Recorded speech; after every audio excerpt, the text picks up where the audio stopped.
Yeah, so Juice was just running his route. I was just going to cover Elijah. And, I play defense for a reason. I don't like getting hit. I like hitting people. So he ran into me, and, I got that brace on. So that brace hit me in my stomach. So I knocked the wind out of myself, honestly. All I had was D'Amico on the head said, "Get up, you all right." So, like I said, it's not a true NFL season if I don't get one of those at least, and before we have our first game. So day one, perfect. Landon was in here earlier talking about how annoying it is to go against Fred all the time. What is it like playing next to him when he's on your side? Honestly, it's like all of us are always yapping, and it's honestly great playing with him. Like coming in, me, Dre, Flan as rookies. He was in his second year, so we kind of always were able to like, okay, have a little bit of a blueprint. Okay, how to go for him. Obviously, we're all in different situations. He was third round pick. I was undrafted. Excuse me, I was undrafted. Dre was late, but just still like to have kind of a little bit of a model, a little bit of saying, okay, this is how this goes for him. This is how this worked for him. So it's really good because it kind of you can learn from other people's mistakes or success. So that's kind of how I piggybacked off of just him, and like literally we're so close. I feel like all of us as a group, our whole group is really close, and team is really close. But our group specifically, I think we've been with each other now for going on 4 years, for the most of us. So it's just a really close group, really good bond. And when we out there playing, we all just love talking, and especially when we're going against the offense. So Uh, Pre-practice summit with all the linebackers and D'Amico, and obviously D'Amico, former All-Pro. You've got Fred and All-Pro in there. What's that meeting like? What do you guys discuss, and how much do you pick up out of that? Really, it's just us talking just about what's about to go on that day. Different keys, things like that, and the conversations are really just laid back. I mean, it could be about pretty much anything. We talking about wife and kids, for all you know, it could be about anything. But just getting our minds right, ready for practice. Obviously, D'Amico was a hell of a player, and obviously is a great coach as well now. And even though he's a D coordinator, he's still like our linebacker coach at heart. Johnny obviously was his coach, so it's just a real tight bond between all of us. So we always talk all the time. Like having Johnny back this year every day. It's awesome because he honestly, especially for me, I remember as a rookie when I was coming in, I had to stay in the summertime because was coming off the ACL. I remember I used to go to his house during the summertime. I had a bike for like the first 2 years. I didn't even have a car. And I would ride my bike from the little Santa Clara Marriott to his house, and we would like hang out. This is like on the weekends when people don't even have practice, nothing like that. So me and Johnny were really close since I was young as a rookie, and so not having him last year really hurt. We talked all the time after the games. We'd be on the phone. He's texting me and all that stuff throughout the week. But having him in the room is awesome. We still give you coaching notes. Oh, yeah. Well, I'm talking about he might be in there getting treatment, and he over there sending me a whole paragraph of, I saw in this play you did that. So I mean, honestly, it's like having like a granddad, something that you like. Even the other day, we out there yesterday for like a little conditioning test or whatever, and he's over there just taking pictures all over. Like this literally looks like your grandfather who's just taking in the moment at the family cookout or something. So honestly, it's awesome having him back.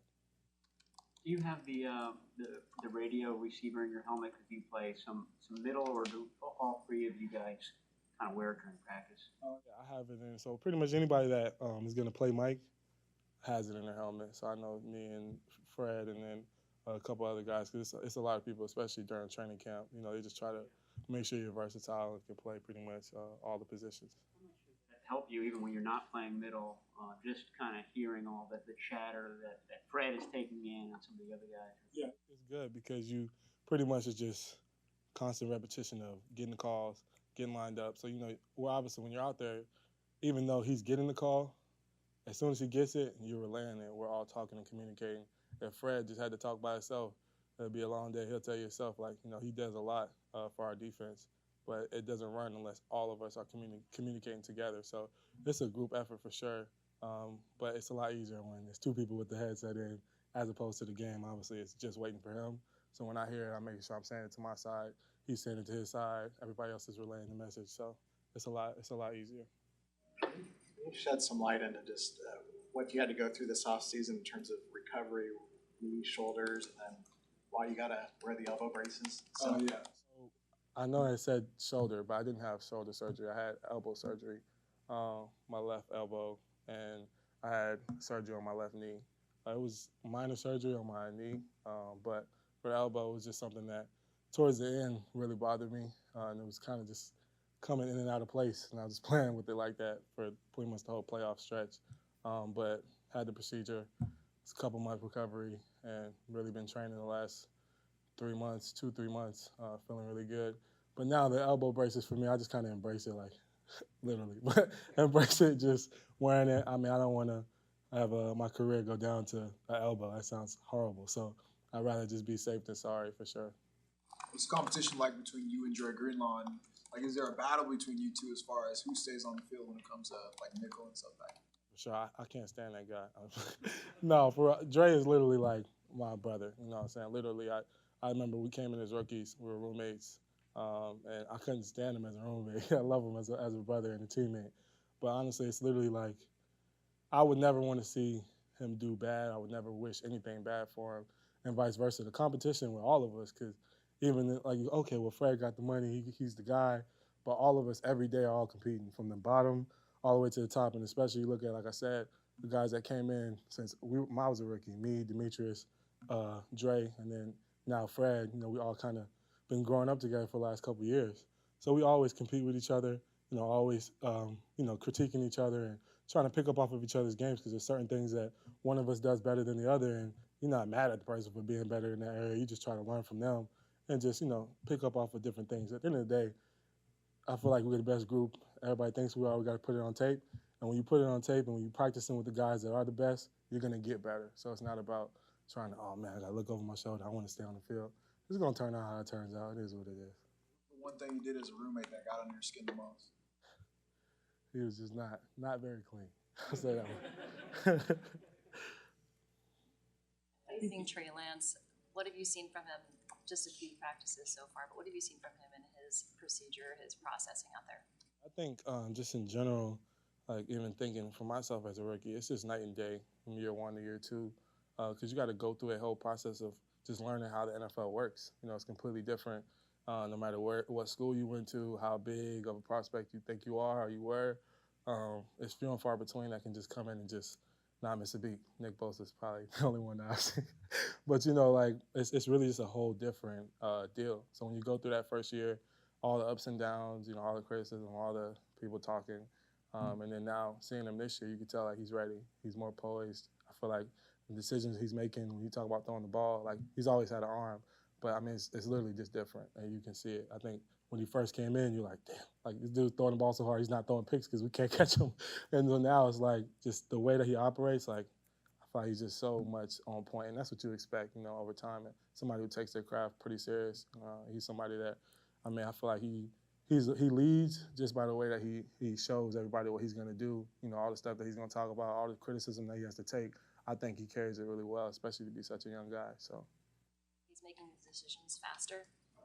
I think his overall process is faster because, it's just repetitive. You see the same reps, the same thing over and over, for a whole year. And then, having OTAs, it's kind of a little pick-me-up. And then now training camps, I feel like you can tell he's definitely way more comfortable, obviously, in the second year than you are in the first one, for sure.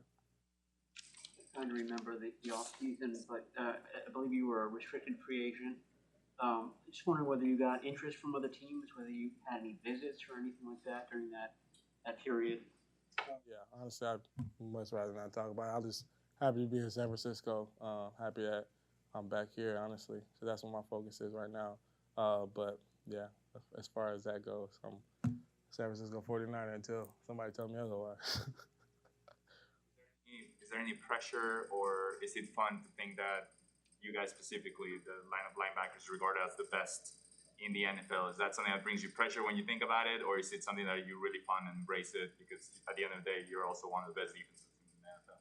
Honestly, it's something that last year in the offseason, as a linebacker group, I remember Fred, we brought it up, and that's what we said we're going to start breaking it down on. This is before anybody said anything about how good we were supposed to be. And, at the end of the day, nobody cares because it's just like draft picks. You get drafted high, you get drafted low, wherever.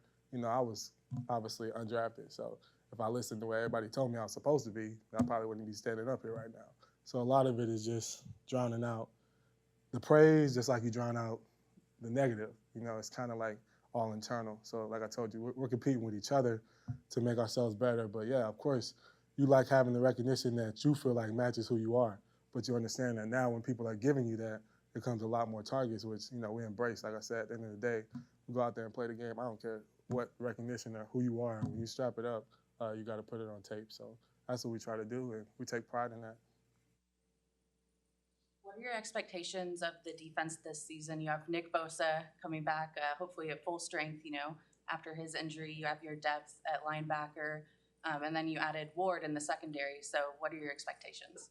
I think the same expectations I would hope for any defense or anybody starting off a year is, you know, be the best. But at the end of the day, excuse me, I did that twice. At the end of the day, it's one day at a time. So that's what we're going to do, is take it one day at a time. And literally, like right now is, you know, you're building the fundamentals, the building blocks for what you're trying to put on tape come September. So literally it's day one in the books, and just going to keep going away at it so that we can, at the end of the season, look back and be the best defense. Just the linebacker position in general develop since you got in the league? It feels like it's all about speed and range now. Oh, sure. I remember coming out, I had a scout. I'm not even going to speak on who it was. But I remember he sitting there telling me, I think I weighed in before the combine, or my pro day, I was like 225. I remember he's looking at me like, oh, you 225? Oh, you got safeties that big. And then you get into the league, and every team is different, but especially here, like, if you're a linebacker, you basically a bigger DB, because we cover wide receivers in the slot. You got to, you know, obviously cover tight ends. Like, a lot of what we do is running sideline to sideline and making plays, you know, in the pass game and the run game. So you just see, like, obviously, I mess around with D'Amico. We all like to mess with him. It's like, obviously, his style linebacker back then, you know, he's 250 pounds when he's playing, and, you know, all pro and a great player. And we mess around with him all the time. He ain't taking no specials. He ain't taking no over routes from no receivers and man coverage that he was playing today. So it's just a different style of football. It's a lot more faster, obviously pass happy. And so you just definitely got to be ready to roll, especially for this defense.